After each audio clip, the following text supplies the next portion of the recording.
Não. Não é? Vocês assistiram o Tenet ou não? Tinha, em vez de... Porque corria... O tempo ia pra trás, né? Então, a explosão era o contrário. Que filme é esse aí? Eu sei que tu é cinéfilo, mas eu não... Pô, assiste o último filme do mesmo cara do Inception lá, do A Origem. Ah. Que os caras ficam... O tempo vai pra trás, ele volta no tempo. Mas é uma viagem no tempo diferente. Que você viaja no tempo vendo as coisas de trás pra frente, entendeu? Pô, que legal. O Inception já é... Ele é o mendigo gospel. Vocês estão comendo aí? Nem oferece pra gente? Pode crer. Da última vez que eu veio aqui disseram que você não me alimentou direito. É verdade. Você lembra do chat falando, né? É verdade. O que você quer? Não, você trouxe um ovo? Eu trouxe um ovo cozido aqui, eu comer minha proteína. Ou pedir aí alguma coisa, né, cara? Pedir alguma coisa aqui. Aquele lanche natural que o Lene, né? Foi o Lene que quis um dia, né? Um lanche natural todo... A gente ia pedir o podrão, né? Aí o Lene, não, estou... Aí a gente ficou com natural. mal. Lene, você quer lanche natural? Aceito. E eu senti quando ele falou que o bigode dele faz looping, já era pensando na aviação também, ó. Total, looping, ó. total. Mas aí meu bigode não faz looping, ele faz tunou barril. Olha, que é isso? Tunou barril, explique pra gente. Cuspi até o ovo aqui, né? É que o avião, ele me corrige se eu estiver errado, lógico, mas não consegue dar um looping exatamente perfeitinho, assim. Então ele dá um looping meio que girando como se fosse um parafuso, assim, é certo? Isso. Existe o... Peraí que o ovo seco... Quero água. Quer um refri? Não, aguenta, tem zero aí. Zero pode ser, hein? Então eu vou querer também um aí. Existem dois tipos dessa manobra que chama tunô. Existe o aileron roll, que poucos aviões conseguem fazer. Que assim, o avião está indo nessa linha e ele faz um parafuso mesmo assim, sem perder a linha de voo dele. Mas ele vira de ponta cabeça? Isso, ele vira assim, faz um 360 graus e sem perder a direção. Tá. Esse é o aileron roll.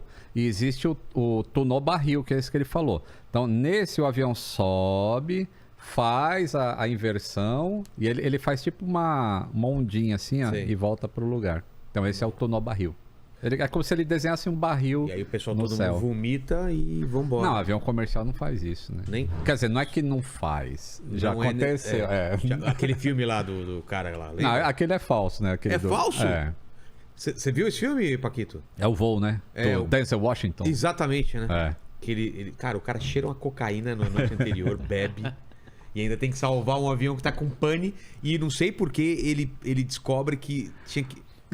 A premissa... O roteirista... A premissa é verdadeira. É verdadeira? Valeu. Pra mim, tanto faz. Qual que você quer? Guaraná. Então a outra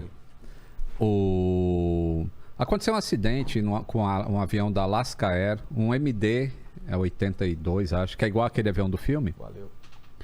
Em que quebrou um parafuso lá do estabilizador do avião. E aí o avião só dava o comando de nariz para baixo. Os pilotos perderam o controle e o avião caiu lá na costa da Califórnia.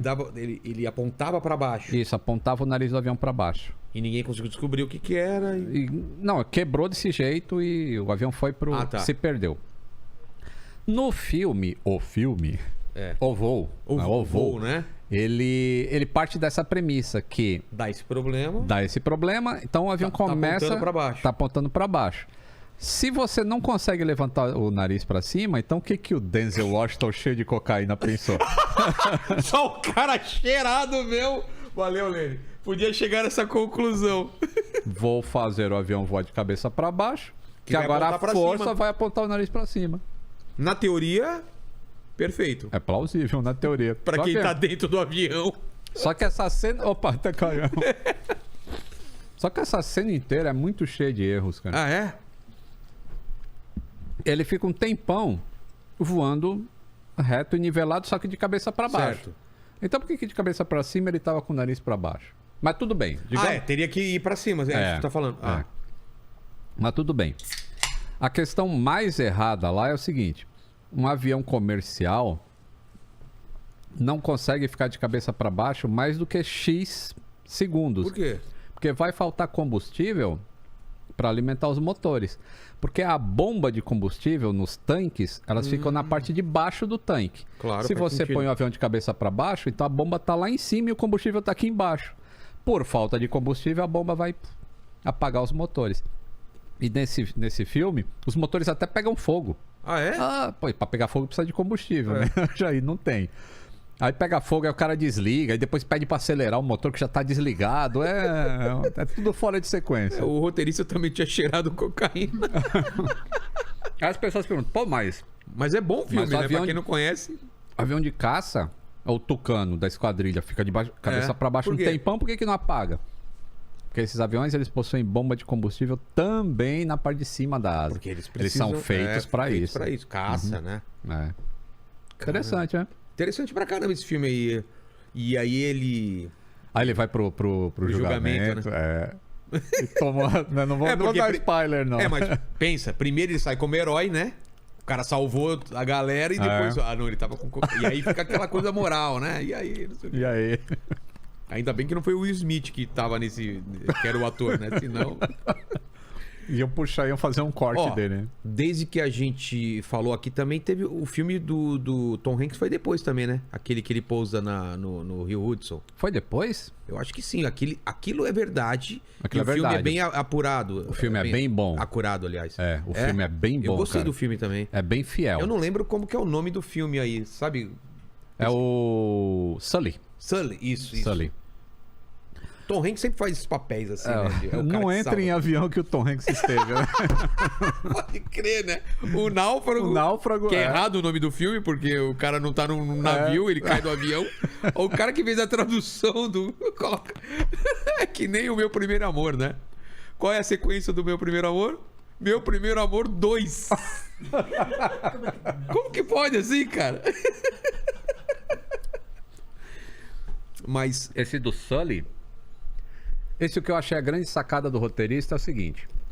Se tem avião em filme, vai dar catástrofe. Tem que ser assim.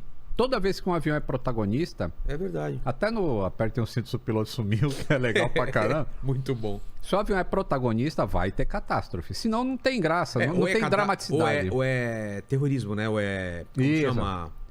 Sequestro. Ou vai ter sequestro... Ou vão furar a fuselagem. Nossa, aquele monte de jornal voando. Também morre piloto, aí tem que alguém ajudar a pousar. Sempre é uma merda. Vai ter uma merda. Porque se tem avião, vai ter merda. Aí nesse filme, as pessoas já sabem o final. Quando vai assistir. Pô, o pessoal do Rio Hudson se salvou. Ninguém se feriu naquele... Ninguém. Só se feriram com frio, né? Porque tava gelado o rio na hora que alguns se jogaram na água. O piloto fala, pô, não podia pousar num lugar mais quente? Mas a grande sacada do roteirista... é que ele gera a catástrofe no filme também. Porque quando o Sully, a sequência de imagens é sensacional, cara. Foi tudo cronometrado da parte que eles estão decolando. A conversação no cockpit com a torre de controle, isso é tudo cronometrado e é muito fiel ao real. O planeio até chegar a pousar no Rio. Tentaram fazer o mais próximo. O mais próximo possível. Os procedimentos de cockpit, é tudo muito perfeito nesse filme.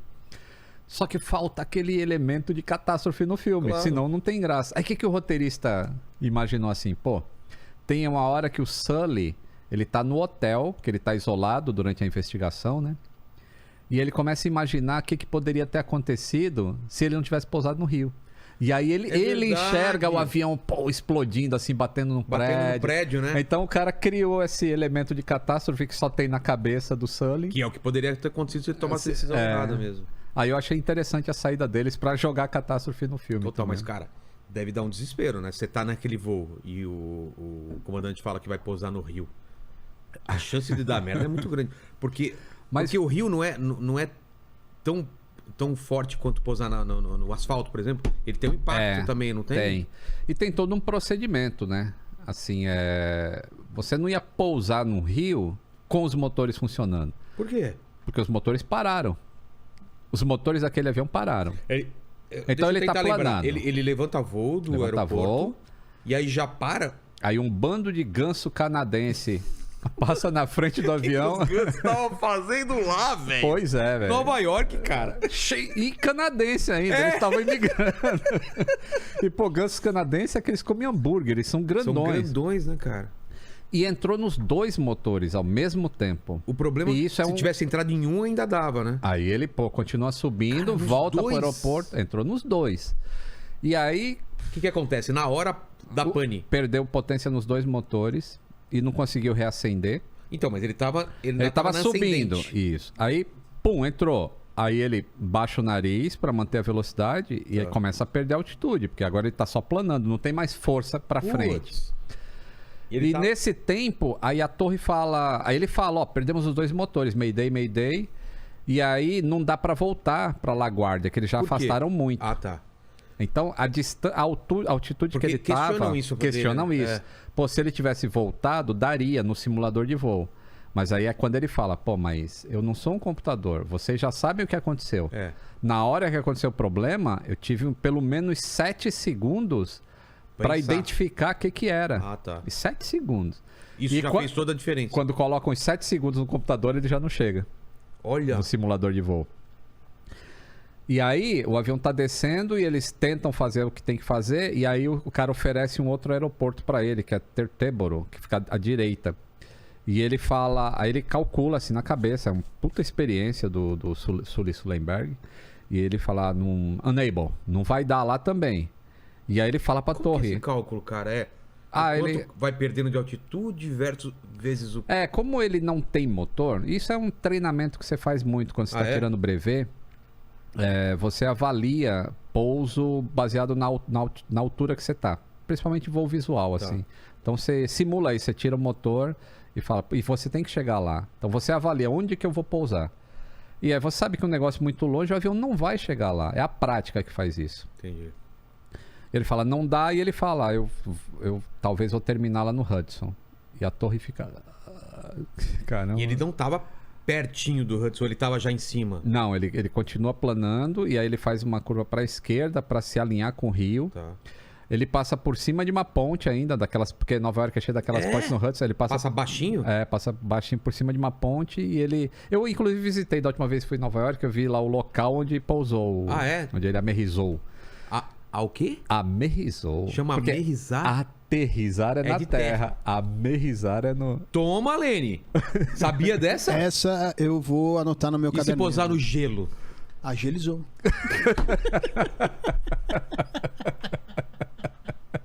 Faltou... Né? Agiliza aí, ó. Agilizou. Lene, essa parece até que foi combinada, hein? Agilizou. Você vê? Como que é? Aterrissou. É. E foi bem no...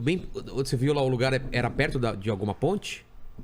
Ele passou não era perto da ponte, mas era perto de onde ficam aquelas balsas que atravessam ali, faz passeio pelo rio ali e tudo mais. Então as balsas chegaram rápido no avião, os primeiros que responderam ao acidente. Mas quando é assim, o cara fala que vai pousar em Hudson, aí para helicóptero, para todo o tráfego lá daquela região, né? Porque imagina, eu já fui pra lá, tem muito helicóptero cruzando lá. Tem, né? eu não sei como é que foi a coordenação. Como era inverno, assim, não devia ter tanto voo assim, né? Que tem mais voo no verão lá. Não sei como é que foi a coordenação de espaço aéreo, mas quando tem esse tipo de Mayday, assim, e o cara fala que vai pousar no lugar daquele, com certeza o controle de espaço aéreo trabalhou para deixar o avião livre ali. Tira todo mundo do caminho dele. O avião vai descendo assim ou ele vai embicando? Como que é? Ele desce um pouquinho com o nariz um pouquinho para cima. Ele mantém o ângulo do nariz um pouco para cima. Para ter mais sustentação? Para ter mais sustentação. E aí, dependendo do avião, aí tem a posição de flap, se vai botar flap, não vai botar, o quanto o flap faz o quê? Planeia. O flap, ele diminui a velocidade e aumenta a sustentação. Provavelmente ele fez isso, você lembra? Eu acho que ele coloca flap 1 ou 2, não lembro agora qual que é. Mas ele coloca uma posição de flap. Para diminuir a velocidade. Para diminuir. Mas como ele ia pousar na água, também tem na parte lá do manual dos pilotos, o procedimento. Pô, se for pousar na água, tem que fazer esse procedimento, entendeu? Mas como que os caras fazem uma coisa que é teoria? Ou alguém testa isso na água mesmo? Não, essa parte da água é feito por teoria, mas é só cálculo de engenharia. Que doideira. Mas existem outros, por exemplo, como é que você calcula a velocidade mínima que o avião vai ter para decolar. Ah, tá. Como? Então, isso é calculado no avião de verdade. Eles sabem o seguinte, pô, se eu tentar decolar com a velocidade menor do que a que eu consigo sair do chão, a cauda vai bater. Porque eu tenho força para tirar o nariz do chão, mas não tenho força para sair do chão. Exato. Então a cauda vai bater. Aí o que eles fazem? Eles instalam... Agora eu já comecei a ficar com medo de novo de avião. Por quê? Porque a cauda pode bater atrás. Não, vamos com calma. Isso é teste. Isso é a velocidade mínima de decolagem. Mas vamos falar. Então eles instalam... Tipo, qual que é uma velocidade de decolagem que o pessoal tem a mínima, assim, sabe? Vai ser comercial. ali... Tipo, aí depende muito do peso do avião. Mas, por exemplo, esses aviões saem com 135, 140, 145 nós. A nós é outra dá coisa. 250, 260 km por hora. Você sabe por que não usa o quilômetro por hora? Por que é nós? Porque começaram lá atrás. Quando Roma... quando o Império Romano dominou o mundo... O Nero queimou Roma, falou, a gente vai ter que usar nós aí pra quando tiver um avião. Não, quando o Império Romano dominou o mundo, todo mundo falava romano, tinha que falar italiano. Lá, então, os Estados Unidos dominaram a aviação por muito tempo, então fizeram o bagulho com o pé, a libra... Mas é mais ou menos uns 200 quilômetros...